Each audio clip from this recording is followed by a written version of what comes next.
really. Now you have to work for it. Before it's a gift, and then when you come, he makes you work for it. But that was rejected. Mm-mm. So this one senior devotee seemed to come up with a very clear understanding. He says when we come into Krishna consciousness, everything seems so wonderful. The devotees are wonderful, the atmosphere is wonderful, the prasadam is wonderful, the deities are wonderful, the temple smells wonderful. It's wonderful. And I use that word accordingly, because the word wonderful means wonderful. It's a very powerful word. But then you hang around for a while, and then you start seeing problems here, and this, that, this, and you start seeing the devotees ordinary. In other words, you start developing a material concept. You keep your material conception as you associate within the spiritual realm, and then your consciousness has lost that innocence, which allows that bliss to manifest. So you have to come back to that again, where you see every devotee as wonderful, and your husband as wonderful, because he's a devotee too. Sometimes we think it's a husband, but it's a devotee too. My wife, she's a devotee. My mother, she's a devotee. It's not only these relationships, we have to go beyond that and see that person's relationship with Krishna. Like that. So there's a tendency to start seeing things ordinary. It only happens after a while. But it doesn't have to happen if you actually develop sambandha. Sambandha means understanding the essence of each of our relationships, like that. Then it's always nice.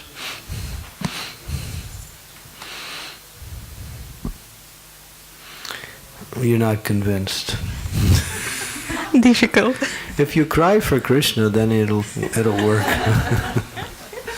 Her name is Krishna Premi, and I got that name because I was reading this account that Prabhupada was giving initiation, and there was one girl. She was always crying. So Prabhupada said, we should give you the name Krishna Premi because it means one who always cries for Krishna. So I thought that would be good. So if you cry for Krishna, that is really the highest. No, I'm serious. Prabhupada said you can't get Krishna until you actually can cry for him. So you already got a head start. It's good. So we should practice crying. This is a crying movement. Not like I'm crying because my chapatis were stolen. No, not like not that kind.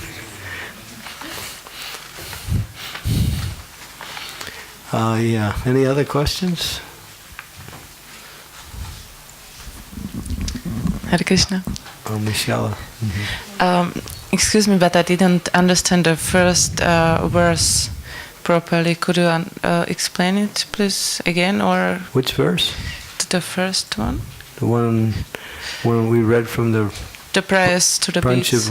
Pancharatra Pradipa. Srinama Mala Grahana Mantra. Yeah, it's a glorification by visualizing Sri Krishna in his transcendental form playing on the flute.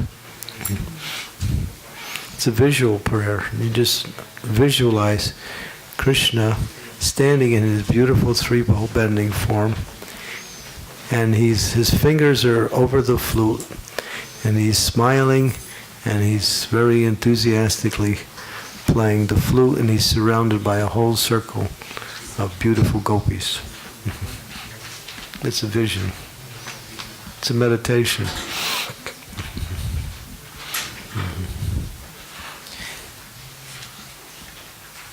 And the flute represents the beads or the gopis.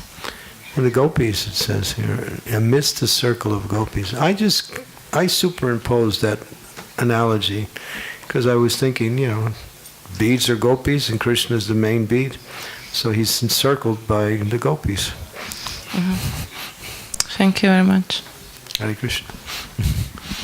Any other questions? Yeah. Hare Krishna. It's a wonderful book about.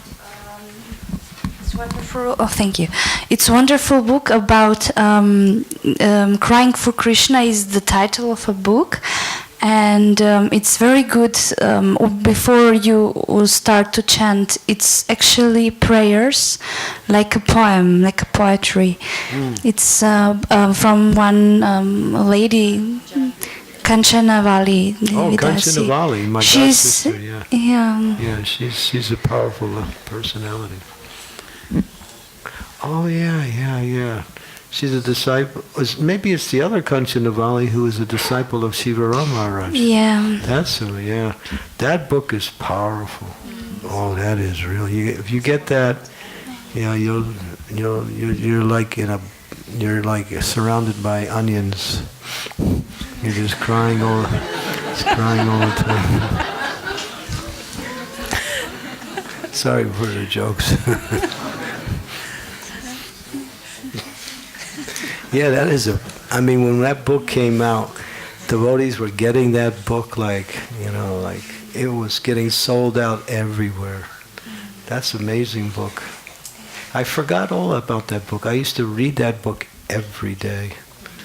For weeks and weeks and weeks I was reading that book. It's called Crying for Krishna, right? Yes. Yeah, it's really a beautiful book.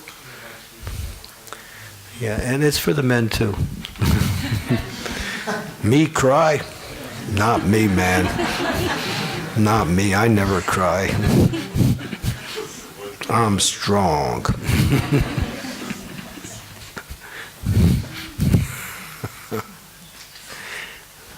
No, it's these tears are the price of getting Krishna. Okay, I think the devotees have been really spontaneously engaged in so many services today. I'm surprised you're all so alert. Because it's been a really intense day, hasn't it? There hasn't been a break the whole day. With classes, Harinam, more classes, and more classes. And guess what we'll do tomorrow? More classes. And we'll start off with Buddha Bhavana Prabhu. He's going to do his second part of his presentation for Bhagavatam class tomorrow. So that'll be there, and then there'll be some other activities during the day. So thank you very much. I'll leave you to take care of some needs that you may have to take care of. So we'll see you all tomorrow. Srila Prabhupada ki jai.